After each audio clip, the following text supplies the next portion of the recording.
तो श्री कृष्ण जी से लोगों ने कहा कि हम कैसी जिंदगी गुजारे, कैसे हमको शांति मिल जाए।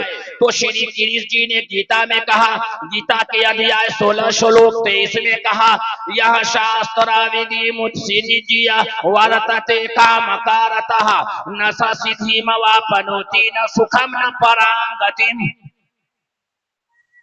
हाँ, जो व्यक्ति, जो इंसान इस धरती पर, श्री कृष्ण जी कह रहे हैं, जो व्यक्ति, जो इंसान इस धरती पर शास्त्र प्रमाण को त्याग करके, शास्त्र वेदी को छोड़ करके मनमानी जिंदगी गुजारता है, लोगों के साथ भेदभाव करता है, ऊंच नीच करता है, ये छोटी जाति का आदमी है, ये बड़ी जाति का आदमी है, शराब पीता है, भांग खाता है, जुआ खेलता है, किसी की बेटी बहू पर बुरी निगाह डालता है, तो ऐसा व्यक्ति न इस दुनिया में सुख पाएगा, न सुखम न पराम गतिम, न पराम निकलने के बाद सुख पाएगा। तो अब आइए, हमारी इस स्टेज पर मुक़द्दस उलमाए किराम का एक अज़ीमुश्शान काफिला मौजूद है। बाअखलाक, मुअद्दब, मुहज़्ज़ब, तहज़ीब याफ्ता लोग बैठे हैं। ये पढ़े पढ़ाए लोग हैं, ये सुने सुनाए लोग हैं। ये हमारी पुश्त पनाही के लिए आते हैं, हमारे कमजोर बाजुओं को तक़वियत देने के लिए आते हैं। एक शेर हजरत मौलाना साजिद हुसैन साहब चतुर्वेदी के कदमों की दहलीज तक पहुंचाने की कोशिश करता हूं कि खुलूसों प्यार के जज्बों को आम करने लगो।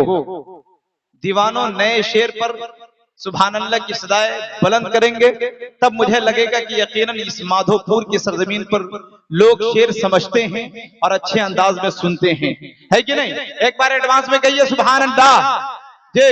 तो भाई कुर्सी वाले में जुड़ जाएं, कुर्सी वाले जुड़ जाएं।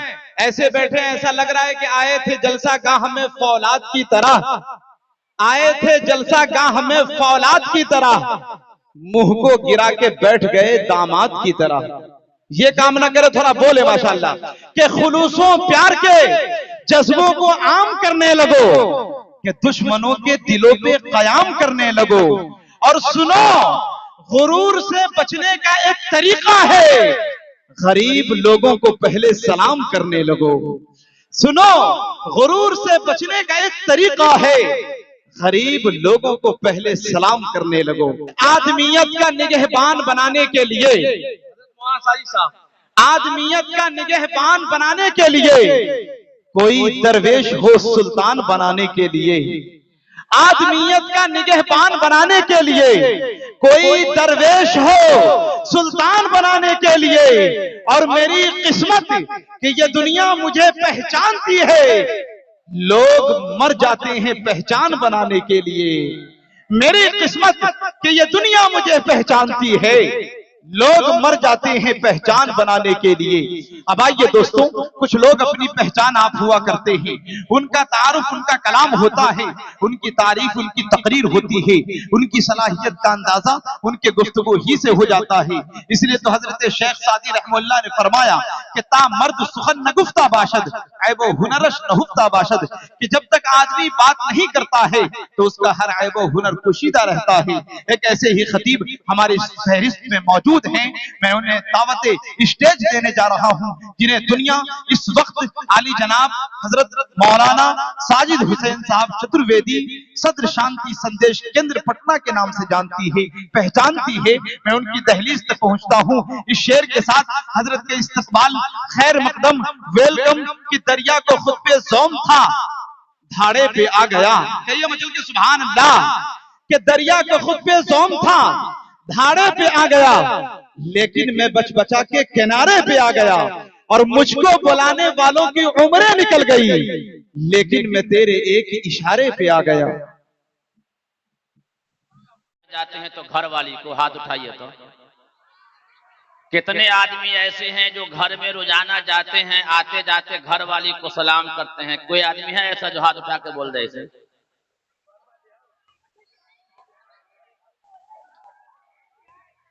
जा, अरे घर वाली को भी सलाम करना चाहिए। घर में जाए तो सलाम करे, या घर से बाहर निकले तो सलाम करे। तो यही नहीं हुआ, घर में घर वाली रहती है, बाहर वाली तो है, बाहर में उसको सलाम नहीं करना है, नहीं तो जूता चप्पल खाइएगा, समझ रहे ना? बाहर वाली को सलाम नहीं करना है, अंदर वाली को सलाम कलाम करना है। हाँ, और घर में सब लोग हैं, सबके साथ मिलजुल करके रहना है। इसलिए सब लोग सलाम कीजिएगा ना घर में भाई।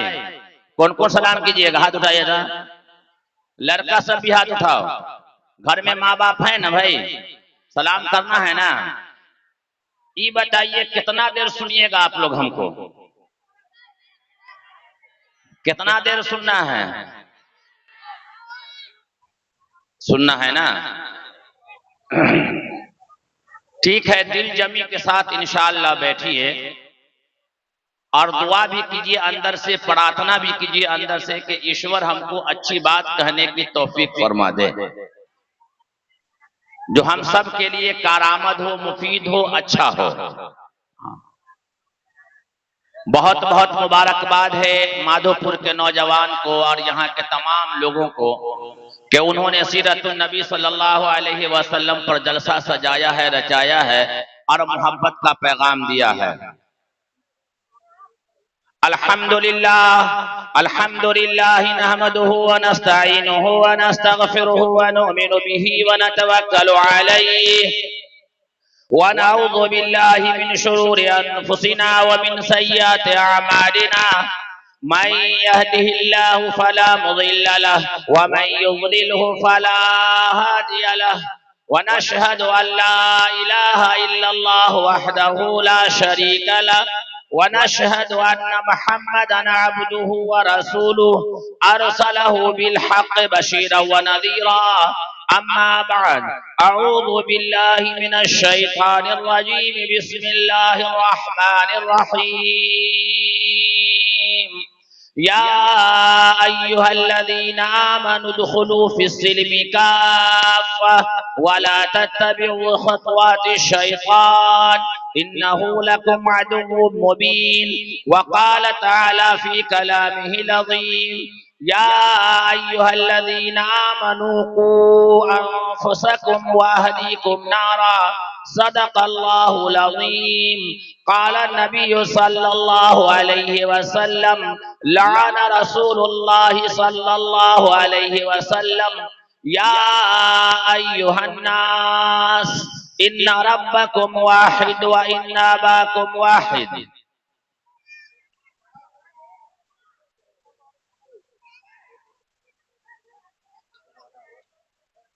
थोड़ा सा चाय पीजिए और बात मत कीजिए। ए बाबू सुना ना,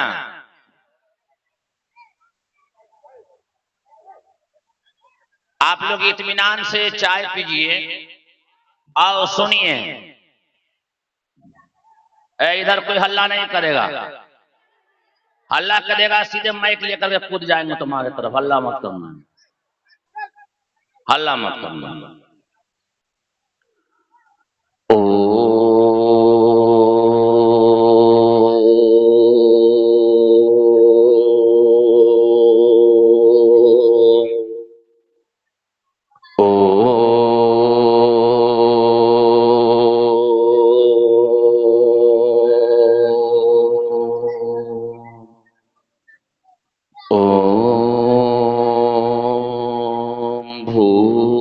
भूर्भुवस्सवः एक ओंकार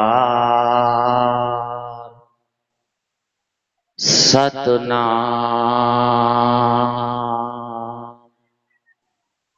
कर्ता पुरख निर्भय निर्वाह अकाल मूरत अजूनि सैभम। ओ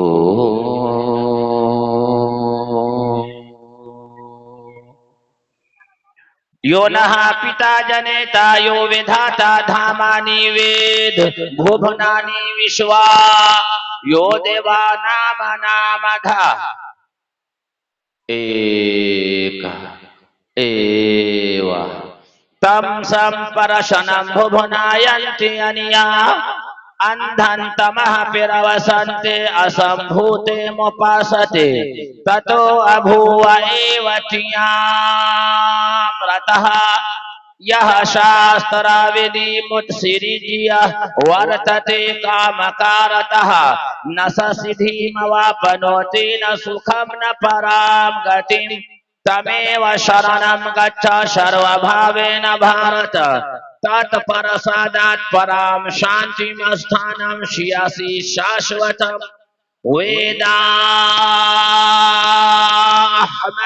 पुरुषं महात्मा वरण तमसः परस्तात् स एक विरदेक एव मामेकं शरणं वर्ज न तस्य प्रतिमास्य यस्य नाम महन्दसः यो माजमनादिं च वत्तलोकमहेश्वरं शम्भूधस्य धीरिष्टपारूपी व्याकारो सत्यान्ति प्रजापति श्रद्धा मनोतु एकं बर्हणं द्वितीये नास्ते नास्ते किंचन।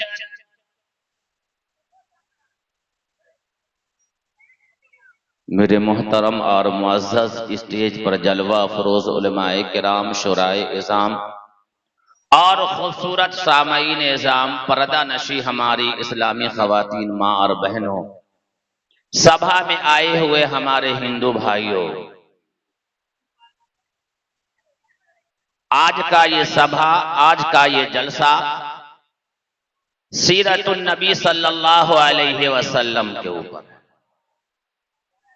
और ये माधोपुर की बस्ती है, 500 घर की आबादी है, सिर्फ मुसलमानों की आबादी 500 घर के करीब करीब में है माधोपुर, 500 और तादाद में हमारे हिंदू भाई भी रहते हैं, यहां बड़ी तादाद में रहते हैं।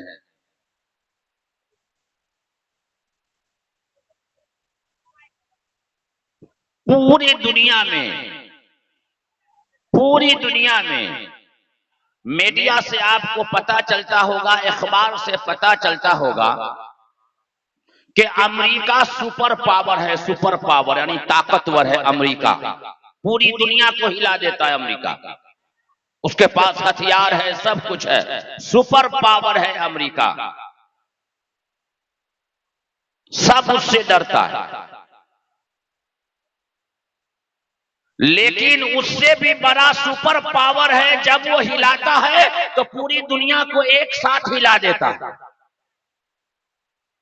उससे भी बड़ा कोई सुपर पावर है दुनिया में जो दुनिया को मिनटों में हिला देता है। एक मर्तबा भूकंप आता है, जलजला आता है, पूरी दुनिया हिल जाती है, लोग घर छोड़ करके भागने लगते हैं। उस वक्त लोग अमेरिका को याद नहीं करता है, जापान को याद नहीं करता है, सब लोग भागते हैं कि ईश्वर की तरफ से भूकंप आया है जो पूरी दुनिया को हिला देता है, घर छोड़ करके लोग भागता है।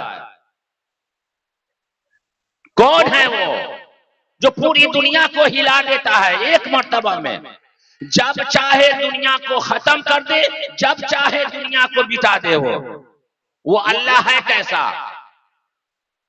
भाई, ईश्वर कैसा है? ए भाई, चाय वाले भाई, या तो चाय बंद कर दीजिए बिल्कुल एकदम, आप बहुत कीमती वक्त है, एकदम बात मत कीजिए, सुनिए। और गांव के लोगों से सवाल कर करके मैं जा रहा हूं, फिर आगे बात होगी।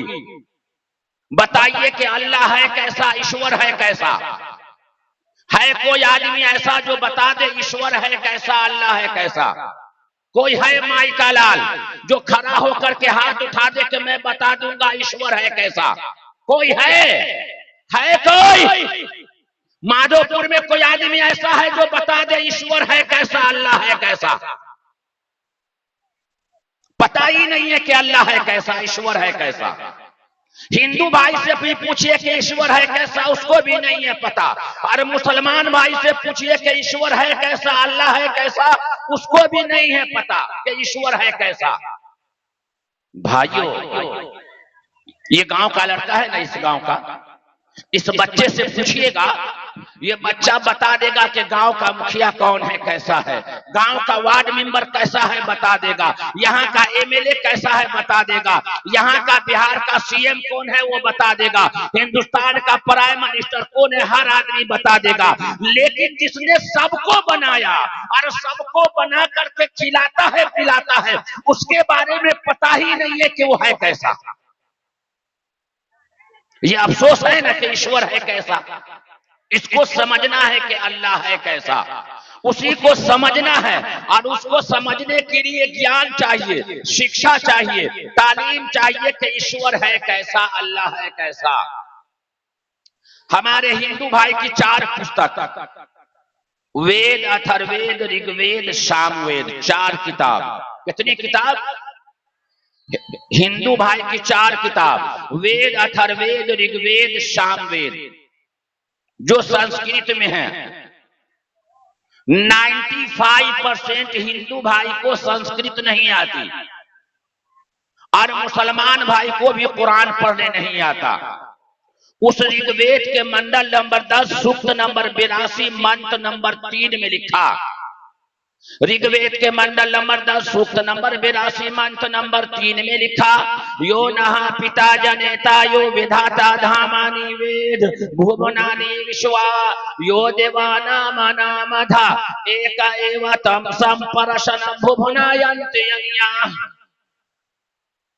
जो सारे संसार का रचयिता है, उसका अर्थ है, उसका माना है, जो सारे संसार का रचयिता है, जो सारे संसार का रचाने वाला है, सारे संसार का बनाने वाला है, वो केवल एक अकेला है, तने तन्हा है, न उसका माता है। यो नहा पिता जनेता यो विधाता धामानि वेद, न उसका माता है, न पिता है, न बेटा है, न बेटी है, कोई नहीं है। और सारे संसार का बागडोर उसी ईश्वर के हाथ में है। आखिर में तमाम इंसानों को उसी एक के पास लौट करके जाना है और अपने किए हुए कर्मों का हिसाब देना है। मुसलमान जब मर जाता है तो कब्रिस्तान में ले जाकर के दफन कर देते हैं, और हिंदू भाई जब मर जाता है तो शमशान घाट में ले जाकर के उसको हम जला देते हैं या दफन कर देते हैं। लेकिन जाना दोनों को वही है और अपने किए हुए कर्मों का हिसाब देना है। वहां हमने कैसा कैसा कर्म किया है उसका हिसाब देना है। ईश्वर हिसाब लेगा। अल्लाह पूछेगा, हमने तुझे जिंदगी दी कहां लगाया, चाय की दुकान पे या पान की दुकान पे? अल्लाह पूछेगा, मैंने तुझे जिंदगी दी कहां लगाया, चाय की दुकान पे या पान की दुकान पे? ये बुढ़वा सब जो है दाढ़ी जिसकी पकी हुई है, इस चाय की दुकान पे 4 गो बुढ़वा जमा हो जाएगा, कोई बात नहीं करेगा।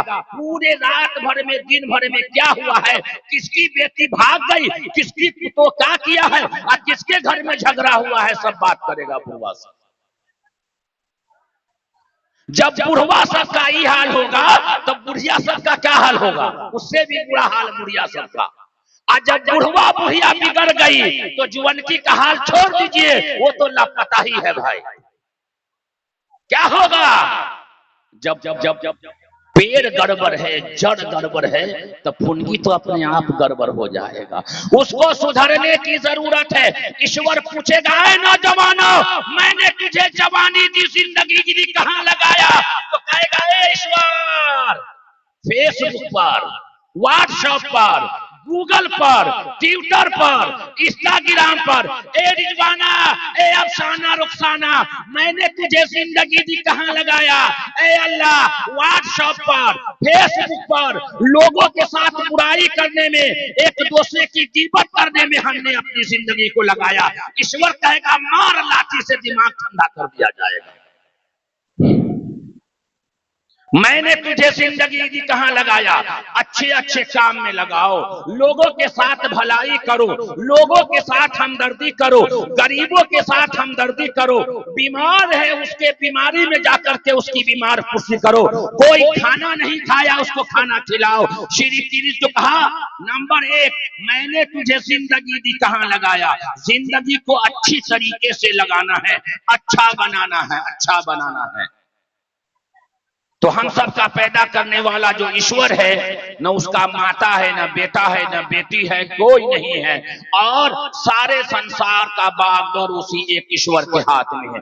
यही बात अल्लाह ने कुरान में भी लिखा है, यही बात ईश्वर ने कुरान में लिखा है। कुरान के सूरा नंबर 112 आयत नंबर 1 से 4, कुल हुवल्लाहु अहद अल्लाहु समद लम यलिद वलम यूलद वलम यकुल लहू कुफुवन अहद। कितने आदमियों को कुल अल्लाह हुआ याद? हाथ उठाइए तो। तेरे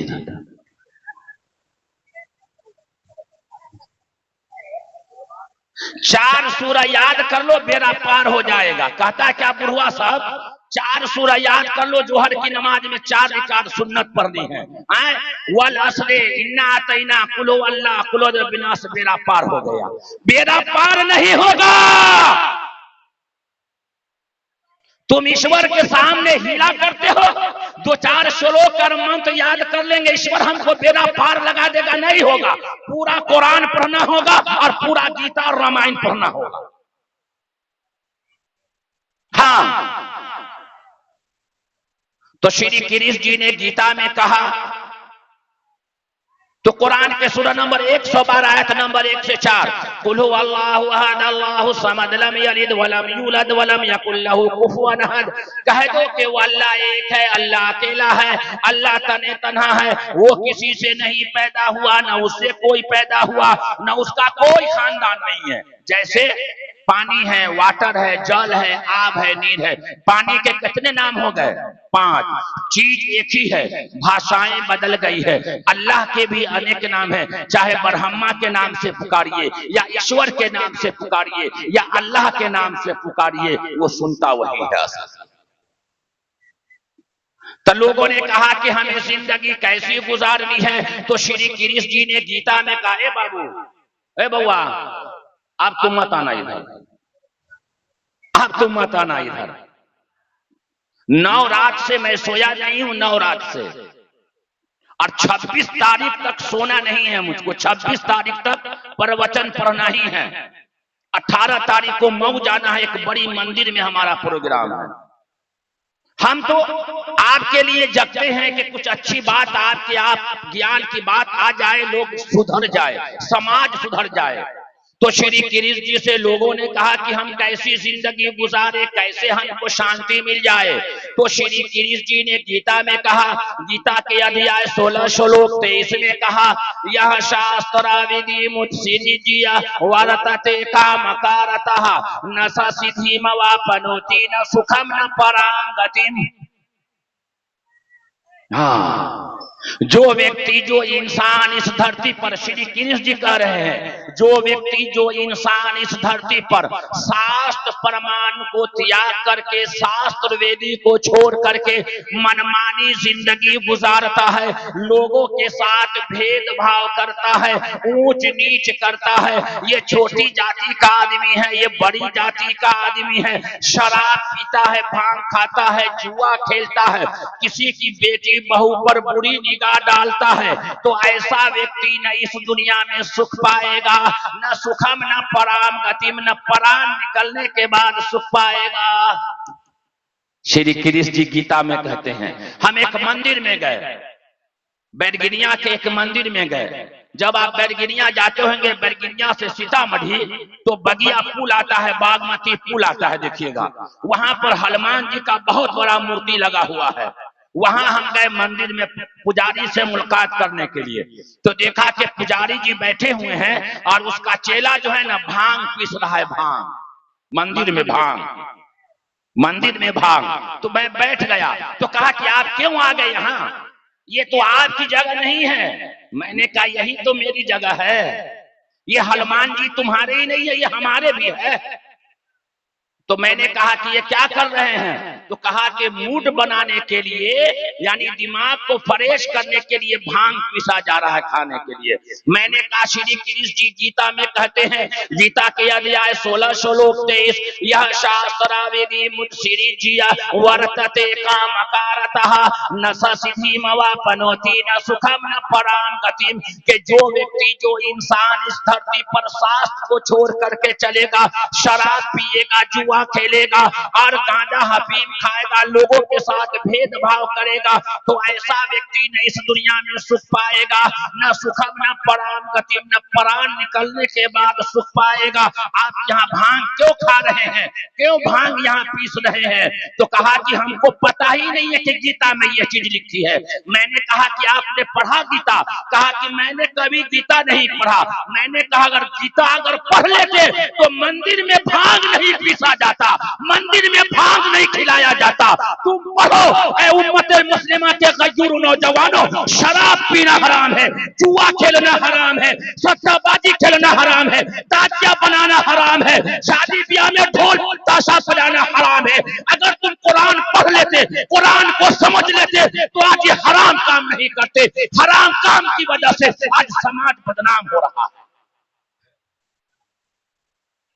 शराब भेदभाव नहीं है। आपको बता दे, ये शेख बिरादरी का आदमी है, ये अंसारी बिरादरी है, ये सच्ची पुरुष है, ये इस्लाम में नहीं है और ना ये हिंदू भाई के अंदर है। लेकिन हमारे हिंदू भाई छुआछूत भी करते हैं। ये बात किसी गीता के अंदर नहीं है और कोई वेद के अंदर नहीं है। ईश्वर ने सबको एक ही ढांचे में बना करके दुनिया के अंदर भेजा है। 2 आंख हमको दिया है तो 2 आंख ईश्वर ने हिंदू भाई को भी दिया है। 2 पांव हमको दिया है तो 2 पांव ईश्वर ने सबको दिया है। किसी को एक नहीं दिया है, सबको बराबर बराबर बना करके भेजा है। तो हम भेदभाव नहीं कर सकते हैं। लेकिन अफसोस इस बात का है कि हम लोग न गीता पढ़ते हैं, न मुसलमान भाई कुरान पढ़ते हैं। मुसलमान भाई कुरान कब पढ़ते हैं? जब दादी मर जाए तब, जब नानी मर जाए तब, मियाँ बीवी में झगड़ा हो तब लाओ कुरान खाओ कसम, और किसी को जिन्नात भूत पकड़े तब लाओ कुरान भगाओ शैतान। और गांव में कोई न मरता हो, रूह नहीं निकलता हो, इमाम साहब को बुला सूरह यासीन पढ़े, बुढ़वा मर जाए। जिसकी रूह ना निकलती तो इमाम साहब को बुला सूरह यासीन पढ़े, बुढ़वा मर जाएगा। इसीलिए कुरान आया था, इसीलिए कुरान आया था। नहीं मेरे भाइयों, कुरान तो मुर्दा दिलों को जिंदा करने के लिए आया था, आपको सीखने। तो श्री कृष्ण जी ने कहा कि जो व्यक्ति इस धरती पर भेदभाव करेगा तो कभी सफलता नहीं पाएगा। यही बात ईश्वर ने कुरान है, यही बात अल्लाह ने कुरान में कहा है, वातसिमू बिहब्लिल्लाहि जमीआ, अल्लाह की रस्सी को मजबूती से पकड़ो, छेड़छाड़ मत करो। जो कानून ईश्वर ने बनाया है, झूठ नहीं बोलना है, चोरी नहीं करना है, डाकाडनी नहीं करना है, किसी का जमीन नहीं हड़पना है। लेकिन सब उल्टा हम करते हैं। हमने कलमा ही पढ़ा है, ला इलाहा इल्लल्लाह, कलमा याद है? कितने आदमी को परम सुत याद है कलमा? हाथ उठाइए तो। ला इलाहा, ला इलाहा और इन्ने का माल इन्ने से ला, यही ना, यही कलमा पढ़े ना, ला इलाहा इल्लल्लाह और इन्ने का मिट्टी इन्ने से ला। एक आदमी के खेत पर जो है शीशों का पेड़ है इतना मोटा, और बाजू में एक आदमी का खेत है। फजर की नमाज पढ़ करके पूजा कर करके खेत में निकला आरी बनाने के लिए, कान्हे पर कुदारी है, पूजा कर करके निकला है, नमाज पढ़ करके मस्जिद से खेत में गया है, और दूसरे आदमी के खेत पे आरी पर जो है शीशो मुटका जमा हुआ है। दिमाग में बात आया कि ये शीशो कैसे हमारे खेत में आ जाएगा। ला इलाहा इल्लल्लाह और इन्ने का शीशो इन्ने ला। आरी छांटते छांटते छांटते छांटते शीशो को अपने खेत में लगा दिया। किसके लिए किया? जब आरी को छाटा तो शीशो आ गया दूसरा का आपके खेत में। किसके लिए किया? बेटा के लिए किया, बेटा के लिए। और बुढ़वा मर गया और बेईमानी का शीशो बेटा के लिए चला गया, और बेटा मरने के बाद बाप के कब्र पर फातिहा पढ़ने भी नहीं जाता। जिसके लिए तूने बेईमानी किया था, शैतानी किया था, वही तूने छोड़ दिया। उसने तुम्हारे मजार पर, तुम्हारे चिता पर, तुम्हारे कब्रों पर फातिहा पढ़ने भी नहीं जा रहा। क्यों नहीं मेरे भाइयों? तो श्री कृष्ण जी ने से लोगों ने कहा कि हमको शांति मिलेगी कहाँ मिलेगी, सुख कहाँ मिलेगा, हमको चैन कहाँ मिलेगा। तो श्री कृष्ण जी ने गीता में कहा, गीता के अध्याय 16 श्लोक 23 और 24 और 25 में कहा, तमेव शरणम गच्छ सर्वभावेन भारत तत्परसादात् पराम शांतिम स्थानम श्यासि शाश्वतम।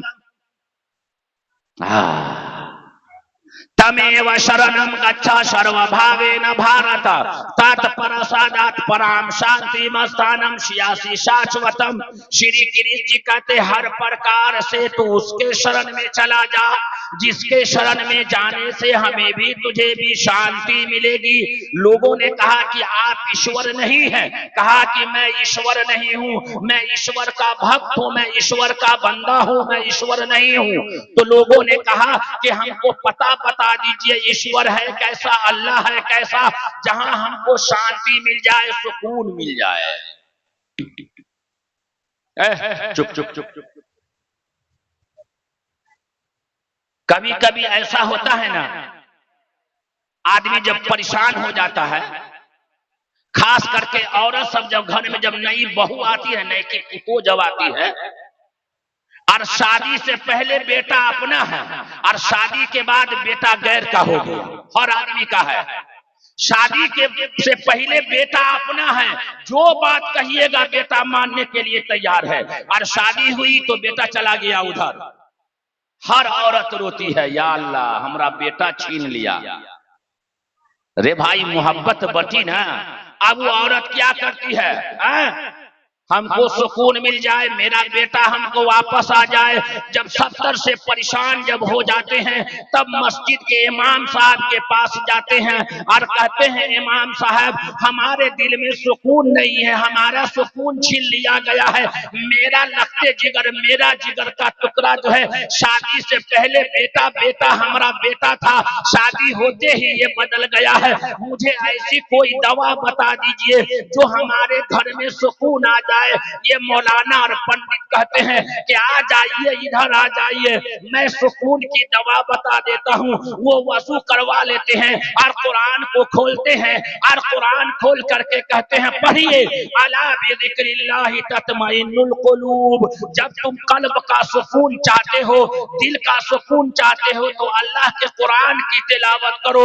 वहां श्री कृष्ण जी ने लोगों से कहा जब तुम परेशान हो जाओ तो मंदिर में जाकर के ईश्वर की पूजा करो, और यहाँ अल्लाह कहता जब तुम परेशान रहो तो कुरान की तिलावत करो।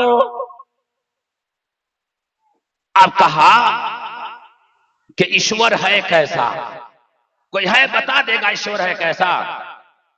मैं बता दूं? रे बता दिया जाए, रे बताया जाए ईश्वर है कैसा?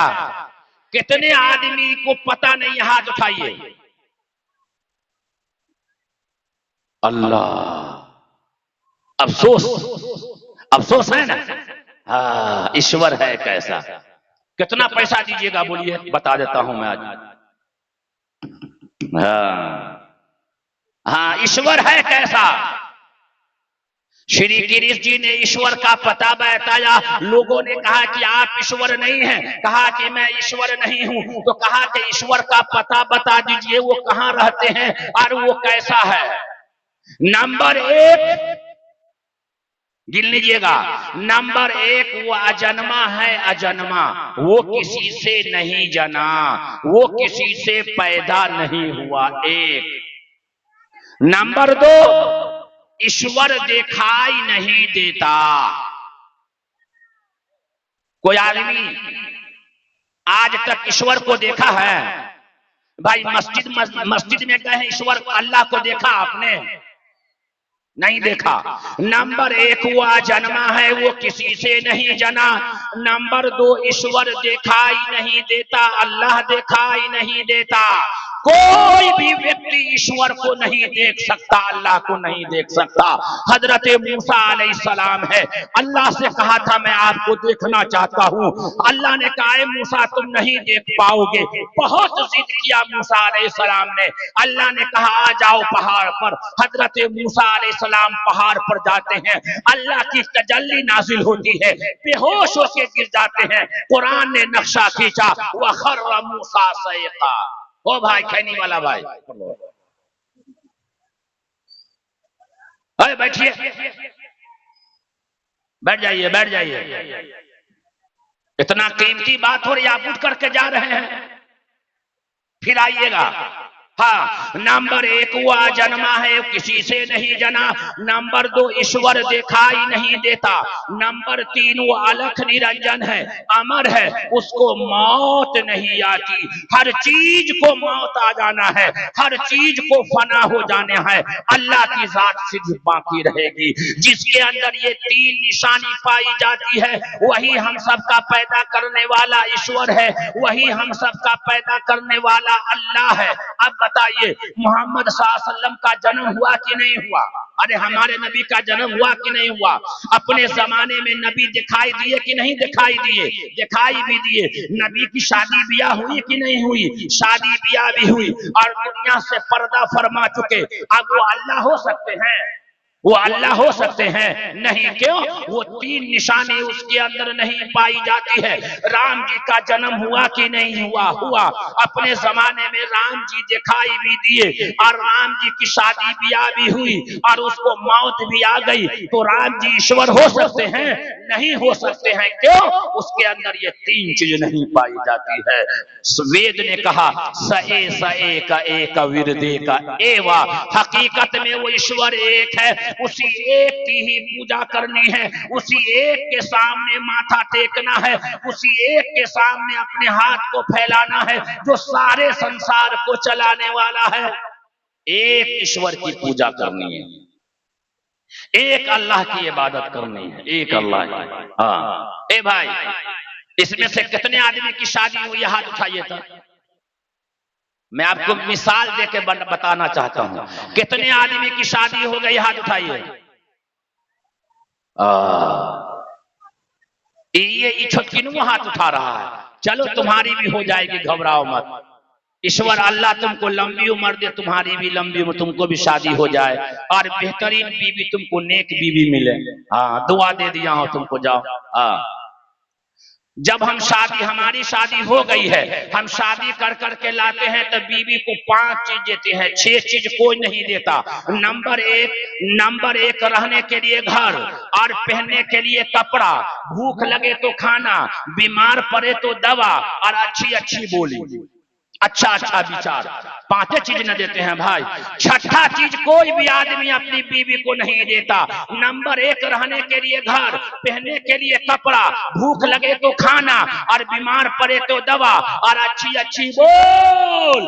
जब आप 5 की सताई हुई रहती है और कहती हो अल्लाह हमारी सास अगर मर जाएगी ना तो घी वाला लड्डू चढ़ाएंगे। लीजिए साहब, वाह।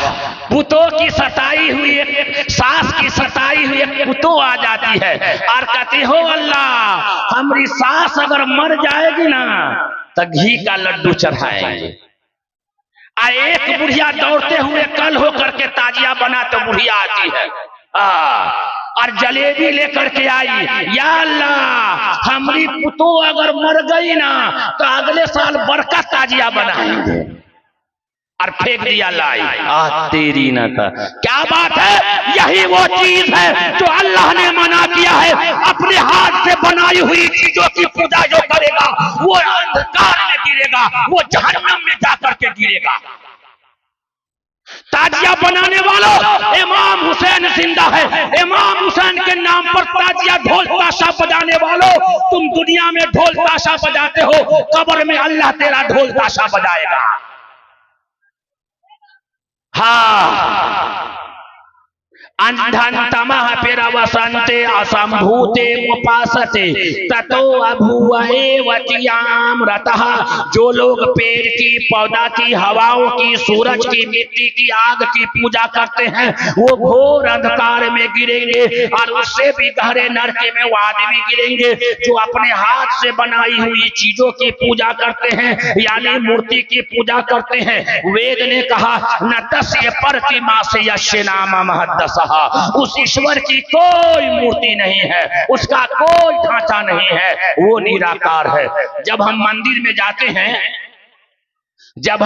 में जाते हैं तो अक्सर हमारे हिंदू भाई कहते हैं मौलाना हमारे पंडित जी ने कहा है कंकर में है शंकर, यानी हर चीज में ईश्वर है, इसीलिए हर चीज की हम पूजा करते हैं।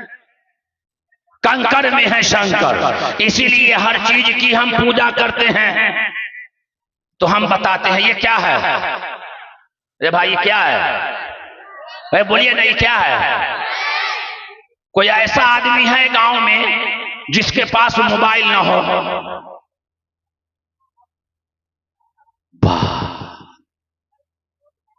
गांव में अगर एक बुढ़वा है जिसके पास 4 गो बेटा है, चारों की शादी हो गई, 4 गो पुतो आए, तो कितना हो गया? 4 4 8। एगो बुढ़वा एगो बुढ़िया, तो कितना हो गए?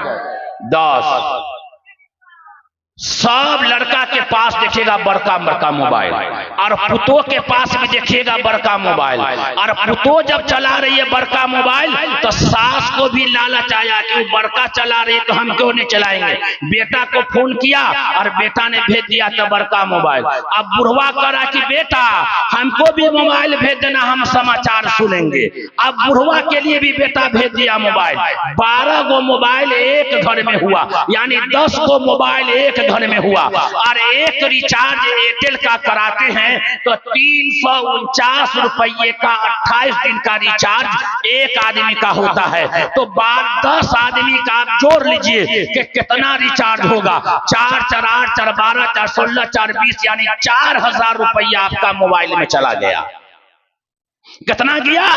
4000 रुपया मोबाइल। अब लड़की सब कहती है कि लड़का सब जींस पैंट में मोबाइल रखता है, तो लड़की सब जो है ना सलवार में मोबाइल रखती है। बाप रे, जेब सिला सिला। अल्लाह, ये कहां चला गया समाज रे भाई। अल्लाह कहते कि लड़का से हम कम है। लड़का कहा कि लड़का टोपी नहीं पहनता है, तो लड़की सब कहती है कि हम दुपट्टा काहे रखे सर पर। लड़का सब कहता है कि इतना बड़का पैंट पहनता है, तो लड़की सब भी प्लाजो पहनती है, प्लाजो। बीच बाजार में एगो बुढ़िया खड़ी हुई है, बीच बाजार में, नरकटियागंज के बाजार में जाती है बाजार में, और बीच बाजार में सब्जी ले रही है। और एक कोई फोन कर दिया, फोन आया, रिंग बजा, टन टना टन। अब सलवार उठा करके इतना बड़का जेब में से निकालती है, जाने मन सलाम अलैकुम।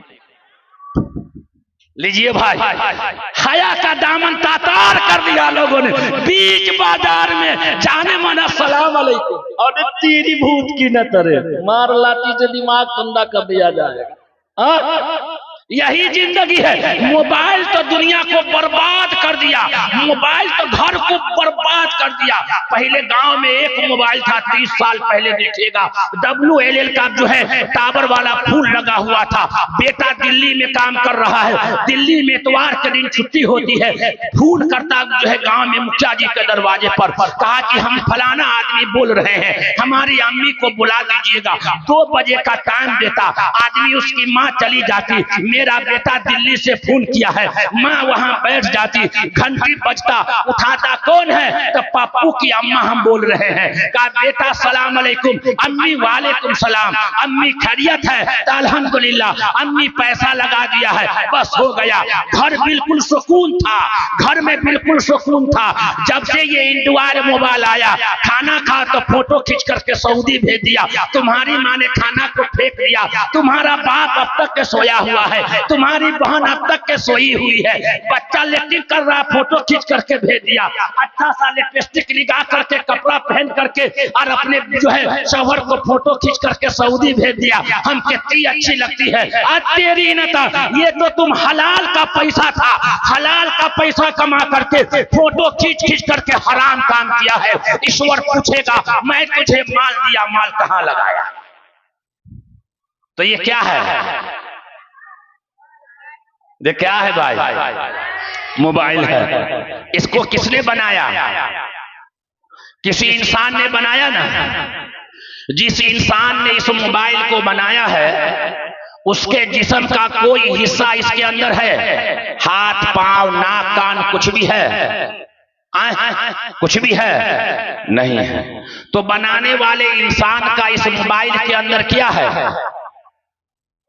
माधोपुर वालों सिर्फ पैसा कमा करके 2-2 मंजिला बिल्डिंग बनाते हो, 4-4 चक्का गाड़ी खरीदते हो और खेत खरीदते हो, और ये पता नहीं है कि जिसने ये मोबाइल बनाया है उस मोबाइल बनाने वाले इंजीनियर का इस मोबाइल में ना हाथ है, ना पांव है, ना नाक है, कुछ भी नहीं है। उसका हुनर इसके अंदर है, उसकी कारीगरी इसके अंदर है। इसी तरीके से कायनात में जितनी भी चीजें बनाई गई है उसको ईश्वर ने बनाया है, और ईश्वर इसके अंदर नहीं है बल्कि ईश्वर की कारीगरी उसके अंदर है। जैसे मोबाइल बनाने वाले इंजीनियर की पूजा नहीं होगी, इसी तरीके से जितनी भी चीज बनाई गई है उसके अंदर ईश्वर की कारीगरी है, उस चीज की पूजा नहीं होगी बल्कि जिसने उसके अंदर कारीगरी दिया है उसकी पूजा होगी। और वो कौन है? वो हम सबका पैदा करने वाला अल्लाह है, हम सबका पैदा करने वाला ईश्वर है, हम सबका पैदा करने वाला गॉड है। उसी एक की ही पूजा करनी है, उसी एक के सामने माथा टेकना है, उसी एक के सामने मुश्किल कुशा करना है। एक बात है बाबू साहब, माना उस सब थोड़ा सा कोई एक आदमी उठ जाइए, कोई एक आदमी। एक बात हुई, दूसरी बात गौर से सुनिएगा।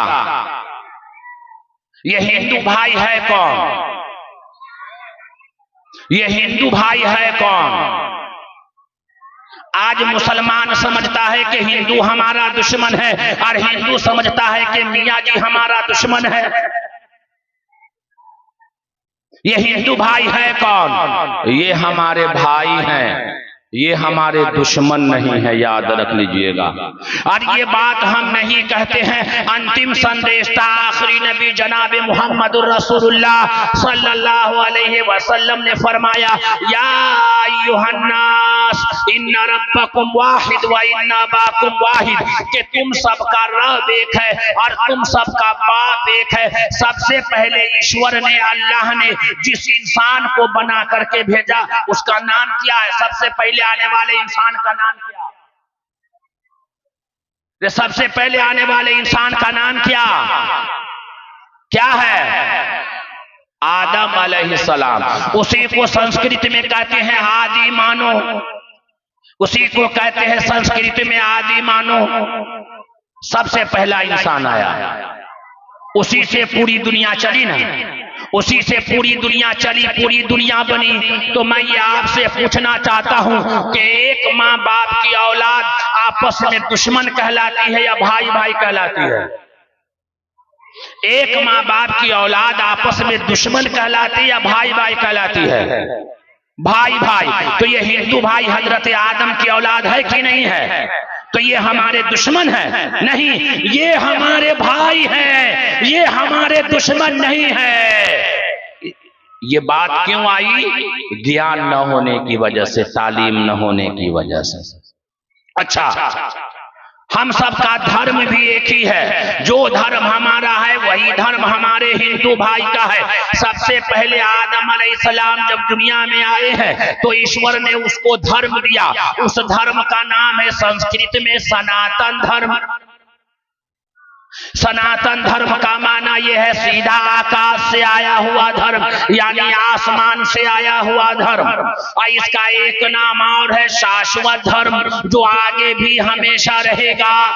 सनातन धर्म को और शाश्वत धर्म को अरबी में कहना चाहे तो आपको कहना पड़ेगा ज़ालिक दीनुल क़य्यिम वलाकिन अक्सरन्नास ला यअलमून। इस्लाम धर्म के भी कई नाम बताए गए हैं, जिसमें से एक है दीन क़य्यिम, यानी सबसे पुराना, हम सबका पैदा करने वाला ईश्वर एक, और हमारा बाप आदि मानो एक, और हमारा धर्म भी एक, और हमारा कलमा भी एक। हम जो कलमा पढ़ते हैं वही कलमा हमारे हिंदू भाई भी पढ़ते हैं।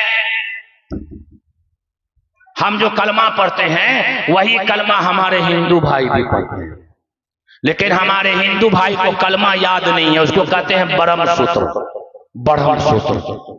हाँ, जैसे मियाँ जी का जो कलमा है उसको कहते हैं कलमा तैयब यानी पाक कलमा, और उसको कहते हैं ब्रह्म सूत्र यानी पाक ब्रह्म सूत्र। एक जगह एक मंदिर में गए, गुजरात सोमनाथ मंदिर में, वहां पुजारी है दरभंगा का। हाँ, दरभंगा का पुजारी आपको पूरे इंडिया में मिलेगा मंदिर में। हाँ, जहां जाइएगा आपको दरभंगा का पुजारी मिलेगा अक्सर मंदिर में।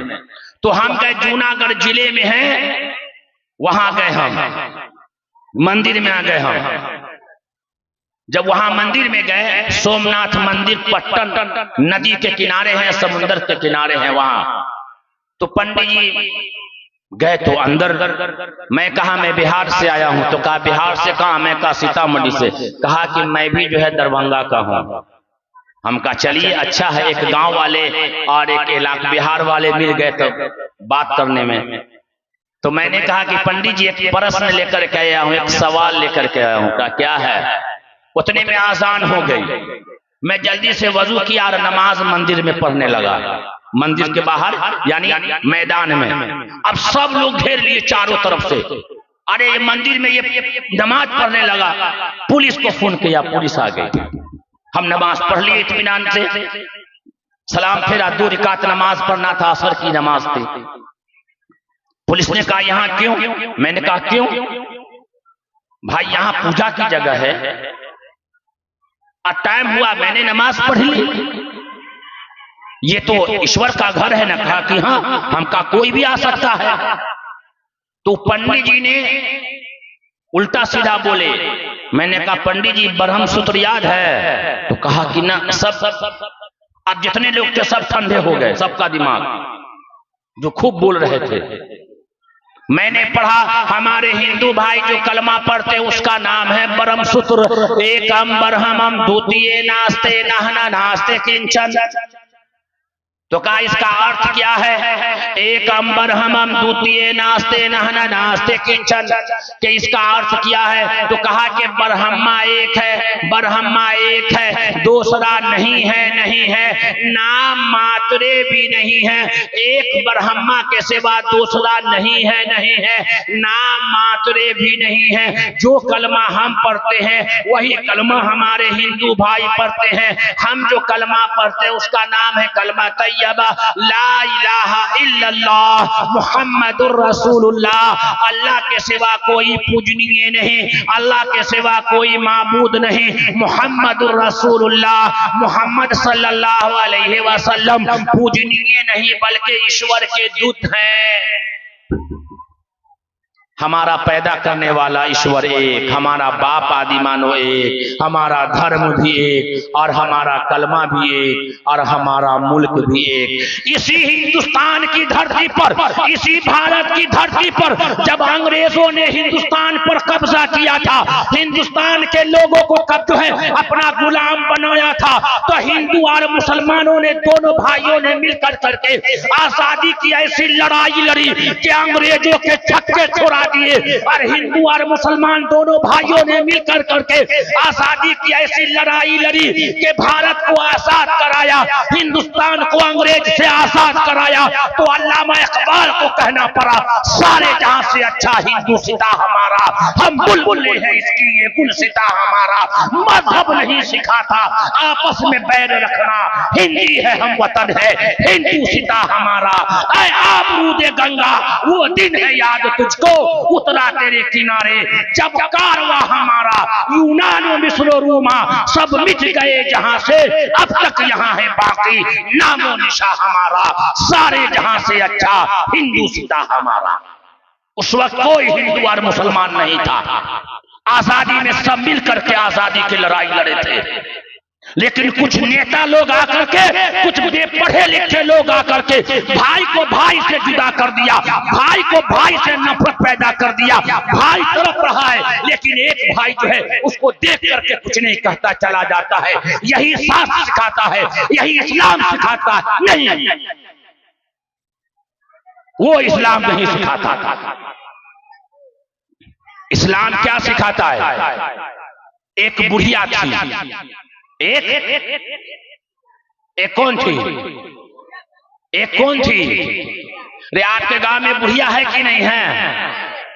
रे बूढ़ा होना है कि नहीं होना है? लेकिन एको गो बुढ़वा जन्नत में नहीं जाएगा, एको गो बुढ़वा जन्नत में नहीं जाएगा, और एको गो बुढ़िया जन्नत में नहीं जाएगा। याद रख लीजिएगा, जन्नत में बूढ़ा आदमी नहीं जाएगा और बूढ़ी औरत भी नहीं जाएगी। एक आदमी आया रसूलुल्लाह सल्लल्लाहु अलैहि वसल्लम के दरबार में, एक बूढ़ी आई, कहा या नबी सल्लल्लाहु अलैहि वसल्लम मेरे लिए दुआ कर दीजिए कि ईश्वर हमको स्वर्ग में जगह दे, जन्नत में जगह दे। रसूलुल्लाह सल्लल्लाहु अलैहि वसल्लम ने कहा कि बूढ़ी नहीं जन्नत में जाएगी। अब वो रोने लगी, वे नमाज पढ़ रहे हैं, रोजा रख रहे हैं, सब कुछ कर रहे हैं, लेकिन जन्नत में नहीं जाएंगे, रोने लगे। आजकल की बुढ़िया तो नमाज उमाज कुछ नहीं पढ़ती है, भर दिन पुतों के पीछे लगी रहती है, पुतों झाड़ू लगाई कि नहीं लगाई, खाना टाइम से बना कि नहीं बना, घर में झाड़ू लगा कि नहीं लगा। यानी पुतों अगर बेटा से बात करिए शौहर से तो भर दिन मोबाइले पे बतिया रही है, कान लगा करके बुढ़िया सब रहेगी। आजकल की बुढ़िया सब कि किससे बतिया रही है, कहीं हमरा शिकायत तो नहीं बतिया रही है, कहीं माए से तो नहीं बतिया रही है। अल्लाह ताला ऐसी बुढ़िया से हम सबकी हिफाजत फरमाए। और आजकल की पुतों भी बड़ी गड़बड़, ये नहीं कि सास गड़बड़ है, पुतों भी गड़बड़ है। आजकल की बुढ़िया सब बेटी को सिखा करके भेजती है, बेटी को सिखा करके बउआ तुम्हारी शादी हम नरकटियागंज में कर रहे हैं, और ऐसे गिड्डे बांध लो, ऐसे रुमाल में अपने जो है ना इसमें बांध लेना दुपट्टा में, घर में कोई माने या ना माने अपने शौहर को अपना बना करके रखना, बाकी बुढ़वा बुढ़िया जाए बाहर। तेरा शौहर तुम्हारे साथ में है ना, बउआ शौहर को बचा के रखना। उसके लिए चीनी पर करके देगी, मिर्चा एकदम करके देगी, तो क्या करके क्या भाई हमरे बेटी को हमरा दामाद अच्छा से मानने लगे, हमारी बेटी को हमारा दामाद अच्छा से मानने लगे। उसके लिए ये सब जो है बाप ने काका कराती है। ऐसी ही वो माँ भी होगी, वो कहती होगी। एक आदमी आया मेरे पास, एक बुढ़िया आई मेरे पास जिसका नाम था खुशबू खातून। मौलाना हम बहुत परेशान हैं। हम कहा क्या हुआ? मौलाना हमारा बेटा हमसे जुदा हो गया है, कुछ पढ़ करके तो दे दीजिए कि हमारा बेटा हमारा बात मानने लगे। हमने कहा हम झाड़ फूक नहीं करते हैं। वो किसी के पास गई, झाड़ फूक करा करके और बेटा को खिला दिया, बेटा को खिला दिया। अब जो है अपने घर वाली को 1000 का महीना बेचारा बॉम्बे से भेजता था। जैसे खिलाया ना, 4 दिन के बाद वो पैसा देना बंद कर दिया। घर वाली को फोन कर रहा है घर वाली, तो फोन नहीं उठाया। अब इसकी माँ ने फोन किया, लड़की की माँ ने कि बउआ दामाद ठीक है, तो बोले कि ना लगता है कि उसका मत मार लिया किसी ने, अब तो बातों नहीं करता है हमसे। अब माँ होती है, वो चली गई बड़का जो है मौलाना के पास, कहा कि मौलाना ऐसा मिर्चाई पर करके दीजिए कि हमारा दामाद हमरे हो जाए। उसने ला करके दिया और बुढ़िया ने ले जा करके सास ने बेटी को दिया और बेटी ने अपने शौहर को खिलाया। पता चला कि दिमाग ऑफ हो गया, न इधर का रहा न उधर का रहा। इसलिए बच के रहिएगा। तो एक बुढ़िया आई नबी के दरबार में, कहा कि या नबी मेरे लिए दुआ कीजिए, अल्लाह ताला हमको जन्नत। कहा कि बूढ़ी औरत जन्नत में नहीं जाएगी, न बुढ़वा जाएगा। अब वो रोते रोते घर पहुंची, रोते रोते घर पहुंची। उसकी एक बेटी थी। कहा क्या हुआ, क्या हुआ आदमी, क्या हुआ? कहा कि नबी ने कहा है कि बूढ़ी औरत जन्नत में नहीं जाएगी। वो दौड़ते हुए नबी के दरबार में आई। कहा या नबी सल्लल्लाहु अलैहि वसल्लम मेरी माँ को आपने क्या कह दिया है? वो रो रही है और ये कह रही है कि नबी ने कहा है कि बूढ़ी औरत जन्नत में नहीं जाएगी। कहा कि हाँ जो है बूढ़ी नहीं जाएगी। कहा कि वहां वो जवान होकर के जाएगी, वहां वो जवान होकर के जाएगी। बुढ़वा भी वहां जवान होकर के जाएगा और बूढ़ी भी वहां जवान होकर के जाएगी। जन्नत में बुढ़वा का कोई काम नहीं है, वहां तो खेलना है, वहां कूदना है, वहां ऐश मौज करना है, वहां तो सब कुछ मिलेगा। लेकिन उसके लिए यहाँ आपको धीरज रखना होगा। नबी जो अल्लाह ने जो कानून बनाया है। बहरहाल एक बुढ़िया थी, इस्लाम क्या सिखाता है? एक बुढ़िया थी, नबी पाक सल्लल्लाहु अलैहि वसल्लम रास्ते से रोजाना जाते थे। वो बुढ़िया जो है कचरा फेंक दिया करती थी रास्ते में।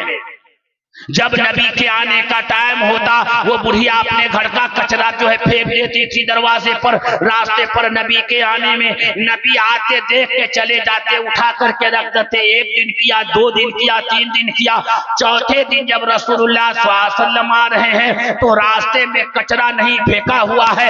मस्जिद चले गए, सहाबा से पता किया, पता करो कि वो बूढ़ी अम्मा का हाल क्या है। आज उसने अपने घर का कोरा कुछ कचरा नहीं फेंका है। पता ये चला कि वो बुढ़िया बीमार है। रसूलुल्लाह सल्लल्लाहु अलैहि वसल्लम उसके घर गए, दरवाजे को खटखटाया, सलाम किया। क्या किया? अरे क्या किया? आप लोग तो सलाम करते ही नहीं है। क्या किया? अस्सलामु अलैकुम।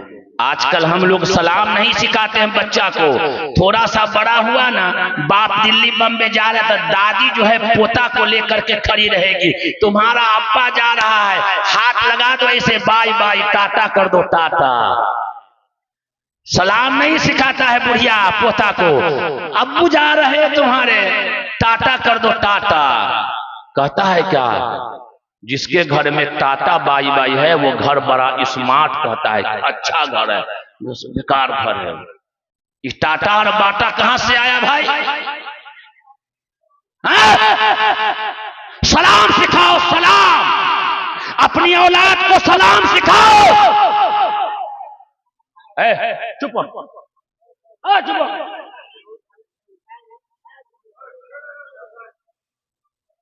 सीधे किसी के घर में घुस जाते, सलाम नहीं करते हैं। सीधे घर में घुस जाते हैं। ये बुढ़वा सब का हाल देखिए, घर में पुतो है ना पुतो, और बाहर से जाएगा तो खांसेगा। पता ये चला कि बुढ़वा आ रहा है, जल्दी से पुतो दुपट्टा रख लिया, खांसा। क्यों भाई? घर में पुतो है तो खांस के जाएंगे। लगता खांसी की बीमारी है क्या? वही अगर सलाम कर करके जाते गेट पर, अस्सलामु अलैकुम रहमतुल्लाह, तो सलामती भी होती और पुतों को पता चल जाता कि मेरा ससुर आ रहा है। खास करके जाओगे घर में। अब बाज नौजवान तो ऐसा सीधे घर में चला जाता है। ये माँ की साल में है, बेटी की साल में है, बहू की साल में है, सीधे घर में चलेगा किसी के।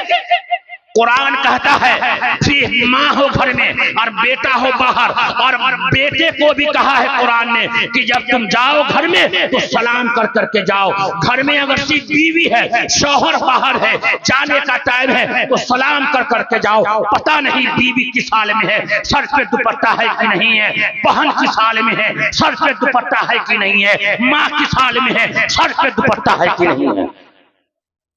सलाम कर करके जाओ।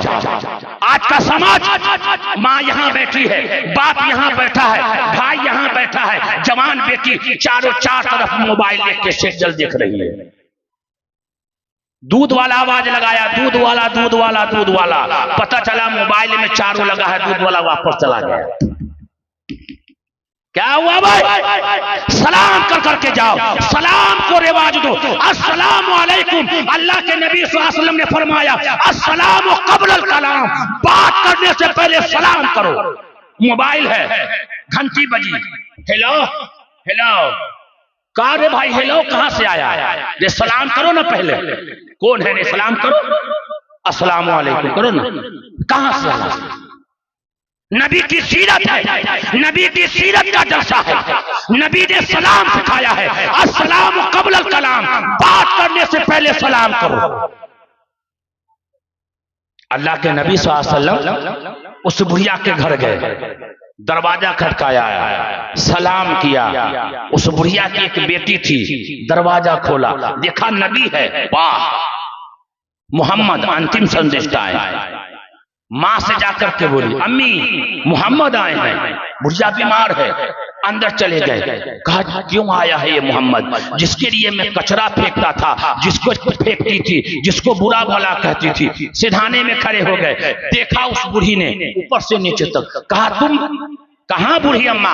मैंने देखा कि आज आपने कचरा नहीं फेंका। हमने पता किया कि बूढ़ी अम्मा किस हाल में है। पता चला कि अम्मा बीमार है। अम्मा मेरे लायक कोई काम हो तो बता देना, मैं तेरे लिए दवा लेकर के आऊंगा, मैं तुमको पानी पिला दूंगा। उस बुढ़िया ने कहा, जिसको मैंने जिंदगी भर बुरा भला कहा वो मेरे दवा के लिए बैठा है। वो बुढ़िया उसी वक्त सांस पढ़ लेती है। इस्लाम तो ये सिखाता है, इस्लाम मोहब्बत का पैगाम देता है, इस्लाम भाईचारा का पैगाम देता है, इस्लाम इत्तेहाद का पैगाम देता है, इस्लाम गरीबों को खाना खिलाने वाला है, इस्लाम प्यासों को पानी पिलाता है। अरे मैं ये कहूं, अगर मोहम्मद न होते तो तुम भी न होते, मोहम्मद न होता तो ये आसमान न होता, नबी न होते तो ये जमीन न होता, नबी न होता तो ये दरिया न होता, नबी न होता ये चरिंदे न होते, नबी न होते ये सूरज न होता, नबी न होता ये आफताब न होते, नबी न होता ये जानवर न होते, नबी न होता, न इंसान होता। नबी के तुफैल में अल्लाह ने हम सबको दुनिया के अंदर पैदा किया है, बनाया है। सजा लो अपनी जिंदगी को नबी के तरीके से कि मोहम्मद से वफा तूने तो हम तेरे हैं, ये जहां चीज है लहो और कलम तेरे हैं। तो कहा कि हम सबका पैदा करने वाला ईश्वर एक, हमारा बाप आदि मानो एक, हमारा धर्म भी एक, हमारा कलमा भी एक, हमारा मुल्क भी एक। तो हम दुश्मन हो ही नहीं सकते, हम भाई भाई हैं। और ये पैगाम आज के सीरत नबी सल्लल्लाहु अलैहि वसल्लम के जलसे से दिया जा रहा है।